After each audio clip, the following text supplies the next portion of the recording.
Hello and welcome to episode 1 of season 3 of Monticello Minute Unscripted. I'm your host, Keith Wallace.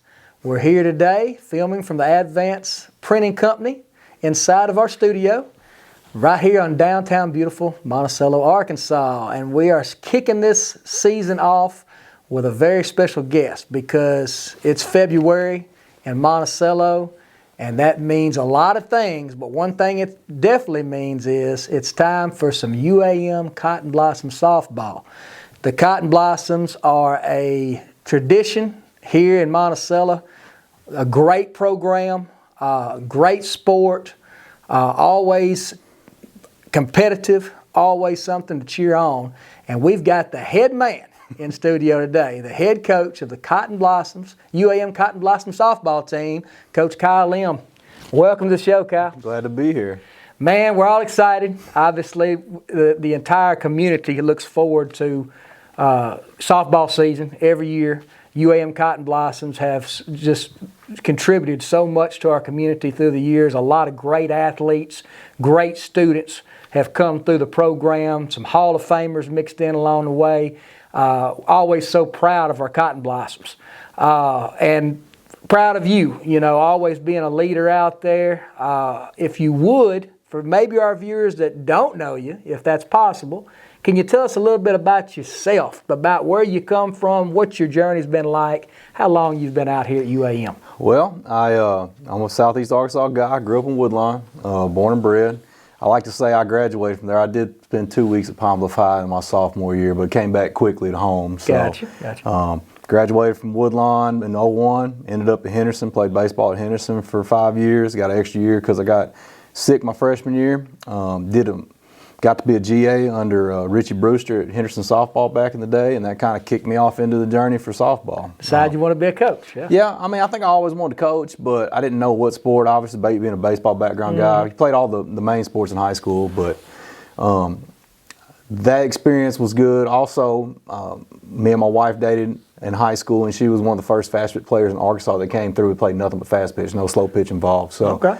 Caught a lot of bullpens, played a lot of catch in the yard and type stuff, and I just kind of stuck in softball. So did 7 years of high school ball, and then was actually in Monticello for 6 months as BJ's assistant, Coach Jackson, and then life took us another direction with our second child. So we took off and went to Fort Smith for 18 months, and then we came back, and to be honest with you, I was looking for a job. I was working, teaching middle school, wasn't coaching, couldn't find a real good coaching job, and Albie Early called me on the phone, Coach Early, and it was one of the randomest things in the world, man. It was the middle of August, or end of August.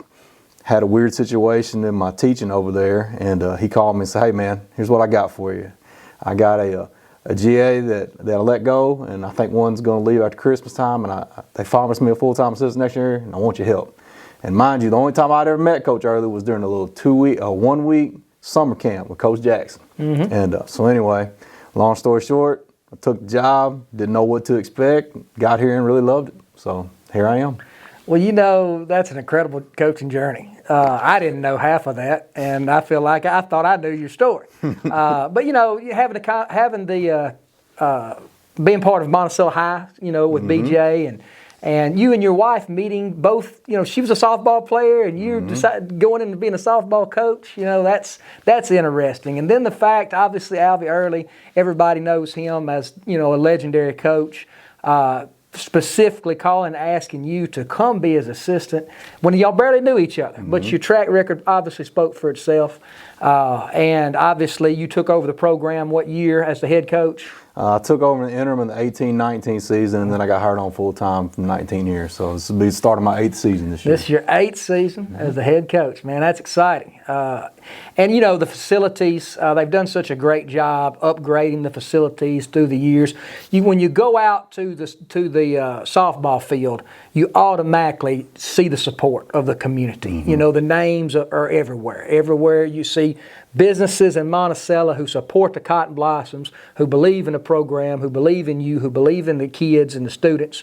It's just I can't really say what I want to say about how much it feels like, man, this is where it's at. This is home. This is our team. But it definitely feels like it every time I go out there. And I believe y'all just got a recent upgrade, a new scoreboard. Yep, got lights put on last year. Well, we've been working on the aesthetics over there as well. Lights went in last year and just got brand new video scoreboards. They're getting finished put up as we speak. That's awesome. That's awesome. Well, the lights were a long time coming, and I was out at the lighting ceremony, and it was just such a great deal to see that. Give an opportunity to have some nighttime games and stuff like that. Yeah, it's a blessing for sure. Well, I'm looking forward to this season, and let's talk a little bit about that. Right. Tell me, what's your staff looking like? Do you have some help out there? I do. I got my second-year assistant, Skylar Paget. She came to us from a Division I background. This is her second year in the program for us. Good young coach. Very in touch with the girls. Very energetic. Knows what she's doing on the infield. That's what mainly position coaches she does. Does a great job at first. So that's my help right there. That's what you need. Well, that's good. You got to have it. I mean, I know there's so much to take care of. She's definitely an integral part for sure. Yeah. And obviously, y'all season's already kicked off. Yep. You just got back in town from the season opener up in Branson, Missouri, if I'm not mistaken. Tell me a little bit about that. Oh, it's cold. Well, we're playing outside fence. There's ice still on the parking lot and everything else, but played in 38-degree weather on Sunday. Much better on Monday, but had a 3-1 weekend. Kids competed hard. We were a little bit short-staffed with some flu running through the system and stuff. But going around, But definitely got out the gates well. Hey, you get started winning 3 of your first 4. That's a great start. Which I know, a lot of people may not realize, sports at the collegiate level, how much dedication is required, how much time is required. The season may have kicked off this weekend, but the work started a long time ago. Weeks and months of getting off season, getting your players healthy if they had to have anything done off season it could be surgery or anything else, and then getting back in the gym, getting ready. Because once you step on that field, you pretty much got to. You can't be learning. It's got to be time to go. Because collegiate softball, especially in the GAC, is a super competitive atmosphere. It's a super competitive league, and to start off 3-1, to get your feet wet in that type of fashion, I'm excited about that. Tell us a little bit about your team and kind of what your strengths are and what you're looking forward to as far as rolling on through this season. From a strength perspective, I just think that our team chemistry is really good. We kind of focus on some different things this year. Not necessarily. The girls didn't have to do a ton of it. They bought into it. I think it was more on my end of it, trying to figure out how I wanted to coach them a little bit like that. So we kind of shifted our focus into more focusing on the whole student. We talk a lot more about life. We talk a lot about faith. We talk about being grateful, try to be more positive and stuff, and leading in a constructive way. So I think that they've bought into that, and they've really taken that, and they've taught us as much as we've taught them. So I think our team chemistry and grittiness is a lot better. Now, we're talented. I think we can bang it a little bit. We're athletic. We can run a little bit. Our pitching staff is solid. We don't have any dominant stars. We're definite staff when it comes down to that. But I think we're deep is the big thing. Like this weekend, we had kids go down, being sick, had a couple kids coming off an injury that we didn't know. We're going to be healthy enough to play. And then you're talking about injuries. We had a pitcher last year, Jaden Barger, that went down the middle of the season for us last year with a shoulder injury. We kind of baby stepped her throughout the fall, and she threw nails this weekend.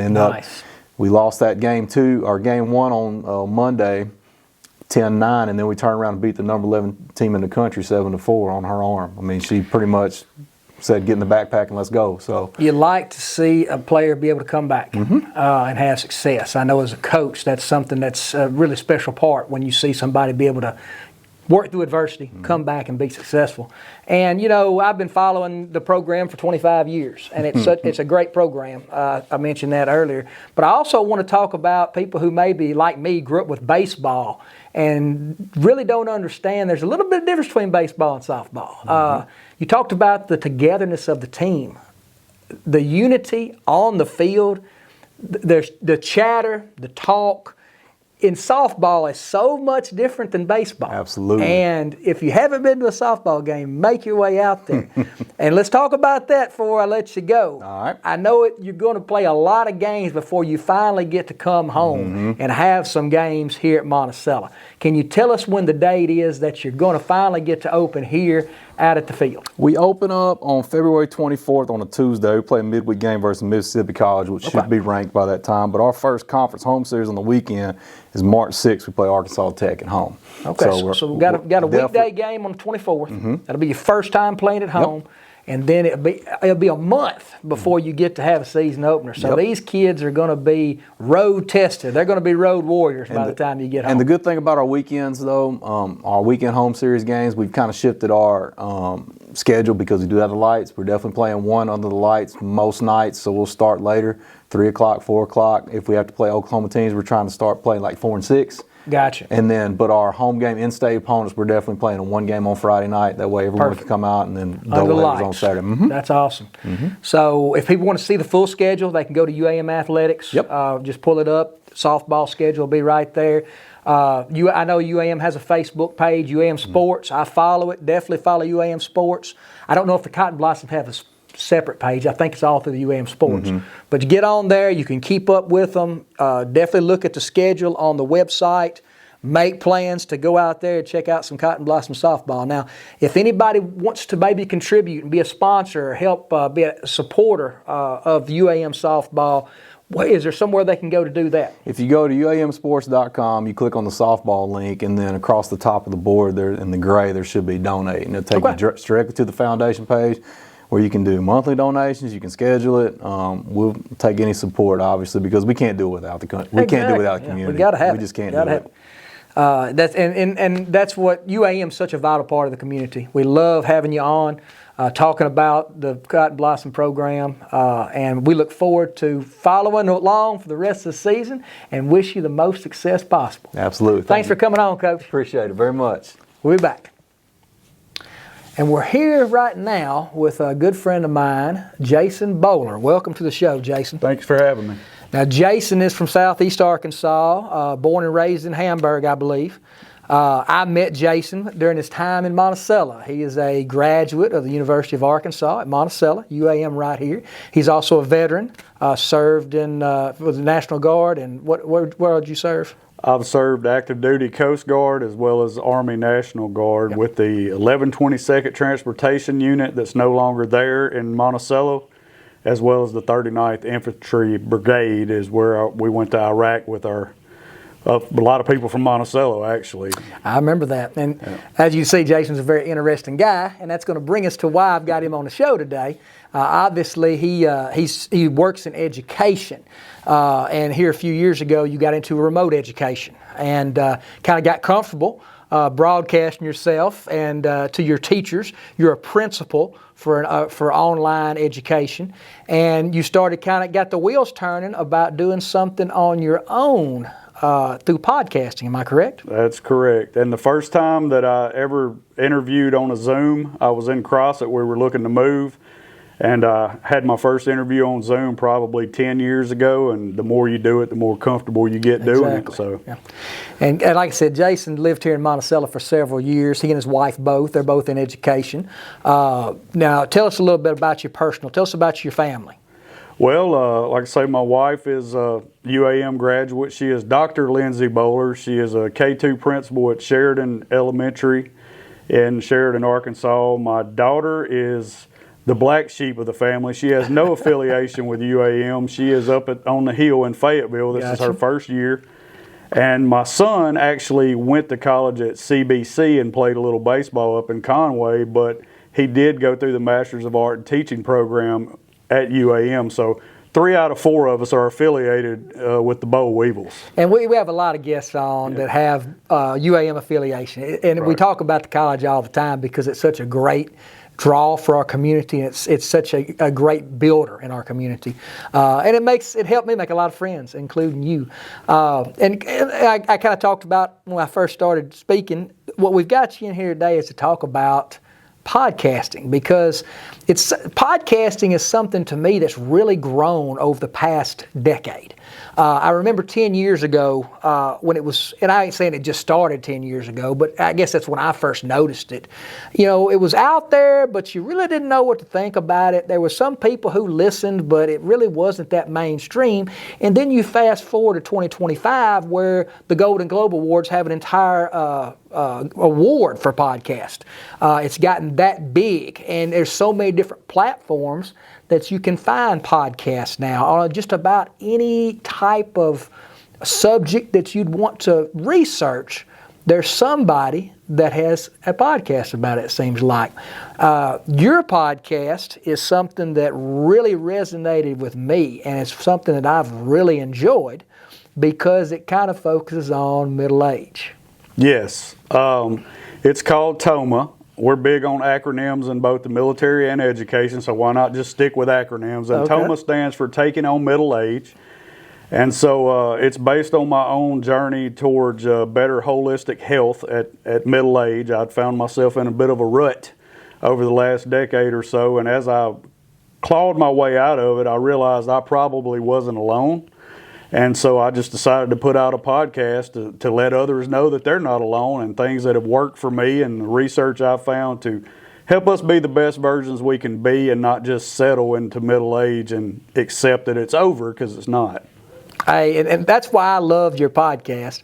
We're about the same age. So you and I are both facing middle age, and we're taking it on. That's the whole purpose of the T.O.M.A. mindset, as you say. I talk about media, and I talk about, it's everywhere. And so much of it is negative. So much of it is spin cast. So much of it is fear-based, in my opinion, from social media to mainstream, a lot of the mainstream media. We pride ourselves here at the Advanced staff prides yourself on being a great outlet for true media, and we pride ourselves here on Monticello Minute as spotlighting good people and good organizations and good stories. Tell us a little bit about the T.O.M.A. mindset and the T.O.M.A. podcast. Well, the T.O.M.A. mindset is just the mindset that, again, you're not done just because you're middle age, and we do get wrapped up into that negative media. And maybe we sit on the couch a little more than we should. And, we're raising kids. We're busy people. But along the lines of being busy, that doesn't mean you ignore your own self. You still have to take care of your mental health, your physical health. I call it holistic health. It's everything. It's your emotions, your creativity outlet. You got to find a way to be creative, get outdoors. And so it's all about touching grass, exercising, eating right, and looking at the positives of life, because there's plenty of positives out there if you're looking for it. Mm-hmm. You just have to learn to ignore the negative part of it. And so I wanted to come from a positive angle and encourage other middle-aged guys to, specifically guys, but women too. And I've heard from some former students who are still in their late 20s who have gotten stuff out of it. I got a text from one today that said, because of my last interview, he's starting to try to run a mile at least every day because he heard me interview someone, and they were talking about that journey. So just, again, trying to just be positive. But that's the T.O.M.A. mindset, and specifically my podcast is centered around those types of things and interviewing people that I admire that are doing those things already. Well, I don't want to be a spoiler, because you're about 22, 23 episodes in right now, I believe. Yes, sir. And I've been listening since episode 1. And, you've got a military background. We talked about that earlier. And several things you reference are based on your experience and based as who you are as a veteran. And that's a good draw, because if people that are veterans, they're going to understand what you're talking about. They're going to feel the same thing. But your podcast is not just for veterans. It's for anybody. And honestly, it's not just for people taking on middle age. The stuff you speak about can be applied to anybody. Not to spoil it and not to give anything away, but can you tell us a little bit about that journey that you mentioned earlier? What prompted you to do this 365-day challenge that you kicked off the podcast with and talked a little bit about? Oh, yeah, absolutely, because if you're going to listen, you're going to hear it anyway, so there's no reason not to tell the world. Yeah.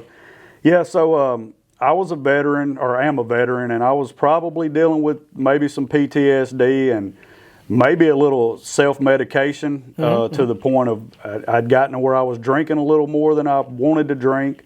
I'd gotten way heavier than I wanted to be, and I just didn't have much direction in my life. I was still, on the surface, everything was fine. I was holding down a good job, had a good marriage, raising 2 great kids and the whole 9, but something on the inside wasn't right. So I challenged myself to go without any alcohol for 365 days. Along those lines, maybe a month into it, I thought, well, I feel pretty good. The brain fog is lifting. I haven't felt this in 20 years probably, So then I started thinking, what else can I do? So that's when the exercise come in. That's when the studying the idea of stoicism and letting things wash over you that you can't control. And reading all sorts of books, things like Atomic Habits by James Clear, Extreme Ownership by Jocko Willink. Just reading up on guys like that.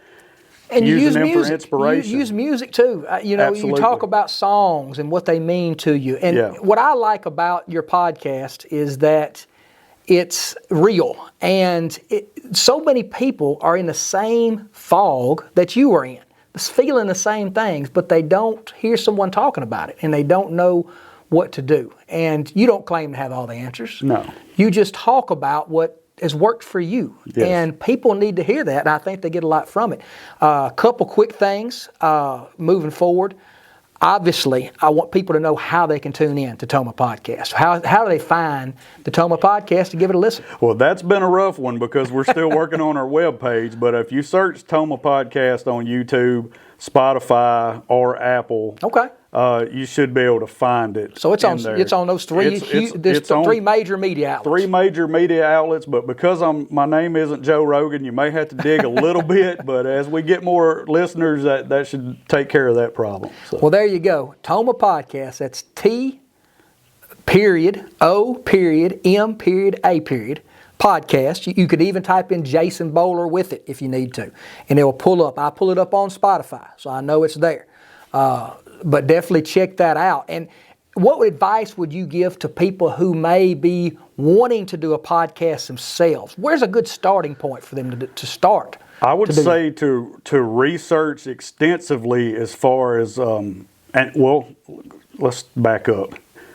Make sure it's something you're passionate enough about that you're going to want to talk about regularly. Correct. Because you're going to be deep into that subject all the time. And so if you're not passionate about it, if you're doing it just because you think it'll be popular, it won't last. That's right. Yeah. And then try to find, they say niche down, try to find a niche. But there's something for everybody out there. I don't care if you want to do a whole podcast on knitting sweaters, someone's going to listen. Because there's always people out there that are going to relate to whatever you're talking about. But just make sure you're passionate about it. Well, that's great advice from South Arkansas native Jason Bohler. Check out the T.O.M.A Podcast. I promise you won't be disappointed. Thanks for coming on, Jason. Hey, man, I appreciate it. I've enjoyed the conversation. It's been great. I'm here with Rachel Beatty. Welcome to the show, Rachel. Hi. Now, Rachel is here on behalf of Junior Auxiliary. She's going to talk to us a little bit about a big event coming up. But before we do that, tell our viewers a little bit about yourself, Rachel. I am from Monticello. My family is Letitia and Tony Adams, and I've been just a part of this community. I love this community, and so whenever I got asked to be part of Junior Auxiliary, I was like, absolutely, what a great way to support it is a great organization. Yeah, we've had people on here from Junior Auxiliary before, and they just do so much in the community. Yeah. And how long have you been with the JA? This will be my 4th year. Wow. Yeah. Four years. And, obviously people see the toy drive that happens every Christmas that helps so many kids and helps so many families. And y'all are involved in some, like during the proms and things like that, making sure kids girls have dresses and can enjoy that experience. And you do all of your work through funds and donations that people help with. And the events you have coming up here before long is a big event. Now, I know you're What do you hold a position with JA? Yes, so I'm actually the corporate sponsor. That's where I reach out to businesses, Gotcha. asking for donations and support. And then I am now chair of this event that we're fixing to reveal. Nice, nice. Well, I'm excited. This event coming up. It's always a big event for Monticello. Everybody enjoys it. It's just a great event to raise money and helps to give y'all the funds you need to do so much in a community. Can you tell us a little bit about it? Yes, so it is our Crown Gala. This is our 5th annual Crown Gala, and it's just been going so great, we just keep doing it. It's February 21st. It'll be at the Monticello Country Club at 6 o'clock. Okay. We're going to have dinner, and we'll have lovely DJ Keith Wallace for music. And then we'll have a live and silent auction, which is where that's where the fundraising comes in at. And it's a fun time. We all enjoy it. And I can attest to that. It's a great time. It's for a great cause, and it's at a great venue. The Monticello Country Club is tops. Always treats you just right, professional, great place to go out. Have a date night, take the family out, doesn't matter. Just go and enjoy the atmosphere, enjoy the auction. There's going to be a lot of great items. Can you kind of give us a little bit of insight on what that's going to be? So we are going to have the silent auction. We've got several businesses in town.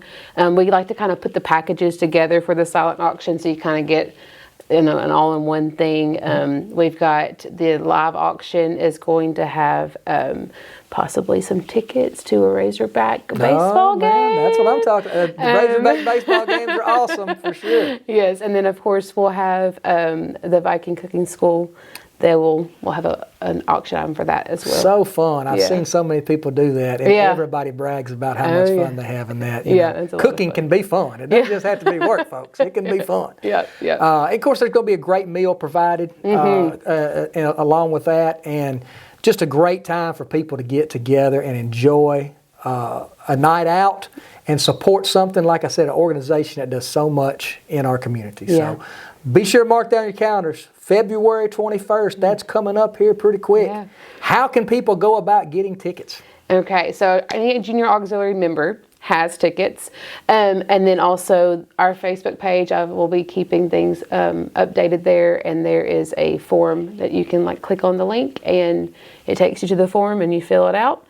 And Junior Auxiliary of Monticello. I believe that's how the Facebook page is set up. So just type that in your search bar. It'll take you right to it. There'll be a link. You can go get your tickets right there online. You can pay for them ahead of time, or you can pay for them at the door, if I'm not mistaken. Very simple, very easy way to participate. 5th year, and every year it's just been a blast. Will there be a photo booth? Yes, there is. Flash Focus. Photo booth, yes. So they are donating this year for us. Flash Focus, get your picture made. Dress up. It's a gala. It's an event. You want to go out and you want to have a great time. Dress up in your best outfit. Have a great meal. Enjoy the hospitality of JA. Listen to some good music. Maybe dance a little bit. It'll be a night for everybody. February 21st. Thank you for coming on, Rachel. Thank you. We'll have you on again, talk about some more JA stuff. Sounds great. Thanks.